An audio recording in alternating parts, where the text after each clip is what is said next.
Hello, my name is Sweta Chakraborty. I'm a Millennium Fellow with the Atlantic Council here at NATO Engages in London. And I'm thrilled to be able to interview today one of our upcoming speakers on stage at NATO Engages, Aryanas Sayeed. She is a pop sensation from Afghanistan. She is internationally known not just for her singing, but also as a women's rights activist. So I'm thrilled to have you here. Thank you for joining us. Thank you so much. Thanks for having me. It's my pleasure. So Aryana, tell me, you are seen worldwide as a woman, as a millennial, as a Muslim. These are all different identities that people are placing on you, but which one of these do you identify with? All three? None at all? I think I would say I relate to all the three that you just mentioned, and maybe what I would add there would be that the fact that I am actually an activist when it comes to human and women's rights, and I feel very lucky that I've been given the opportunity to do what I'm doing using my platform or background as a musician, and to be able to do something great for the world. So how does that happen? How do you go from being a singer to then transitioning into using the platform and transitioning the audience that you have into paying attention to something that's so dear to you? What is so dear to you that you care about? To be honest, when I first started my music, even as a teenager, my main idea was to spread my messages around the world through my music, and I think music is a great platform to use to do something like that. And especially when I went to Afghanistan and I saw the lives of Afghan women, for example, it made me realize that through my music I can actually help them, that I can spread the word, and that I can be a voice for them, and that I can inspire and give hope to a nation, especially the Afghan women. So I took that opportunity and I started with my activism, and I tried to do what I can. And you saw that there was a need for that. So Definitely. You noticed that there were differences Yes. from your travels, from your experiences, Yes. from your career trajectory, that Yes. there weren't the equal opportunities for women. Absolutely. So Absolutely. I mean, if you people over in these countries in the Western world, they have no idea about the people, how they live, for example, in Afghanistan or some other countries like that. It's a complete different world when it comes to human rights or women's rights, for example.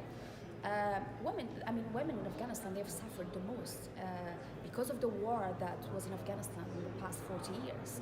And they were taking all their rights from them, especially during the brutal time of Taliban, and before that during the civil war. And of course, because of NATO and the international community, things have changed a little bit, but there's still a lot that needs to be done in there. And let's talk about that a little bit. The relationship, the role that Afghanistan has played in relationship to NATO. What has that relationship been? What do you see the role of Afghanistan in relation to NATO going forward? I mean, I would say that since the international community went actually and took over in Afghanistan by throwing the Taliban out of the country, they're still there, of course, a lot of things changed. For example, when I said, Afghan women, during the Taliban regime, they were not even allowed to walk on the road, forget working or studying or doing anything else.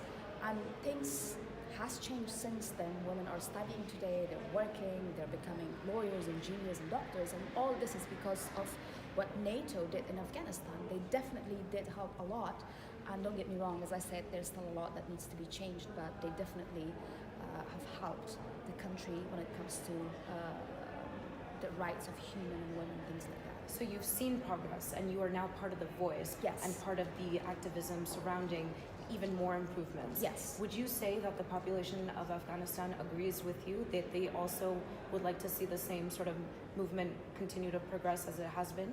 Are these the same needs of the I country? definitely do think so, especially the new generation. The young generation, they definitely want peace, they definitely want progress in Afghanistan. They're all tired and sick of the misery and the war that has been going on in Afghanistan for 40 years. And they definitely are asking for help, and they're really willing to help Afghanistan come forward and get out of that misery.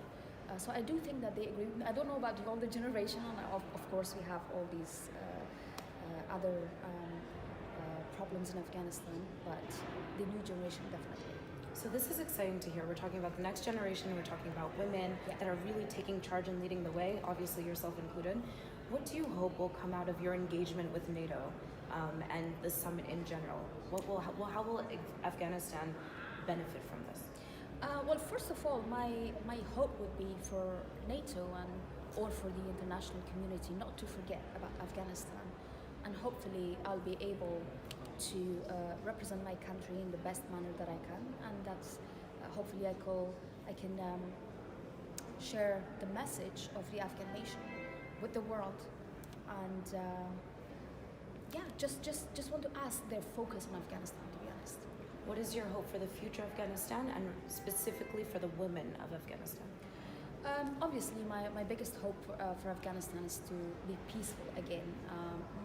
More than anything else, we need peace to begin with. And then after all, my hope would be that peace, I don't want that peace to cost the rights of Afghan women, because obviously if the Western world or if NATO reaches a deal with Taliban, all that rights of Afghan women and all that progress that has happened in the past 20 years in Afghanistan, that will be taken away from them. So we want peace, and we want the rights of the human and women as well at the same time. Well, thank you so much for sharing this message with not only the audience of the Atlantic Council and NATO Engages, but with the world and the platform that you are being so responsible with. Thank you. And really taking advantage of the audience that you have and putting forward these really critical Thank you issues. so much. We really appreciate it. Thank you so much, Thank Aryana. you. Thank you.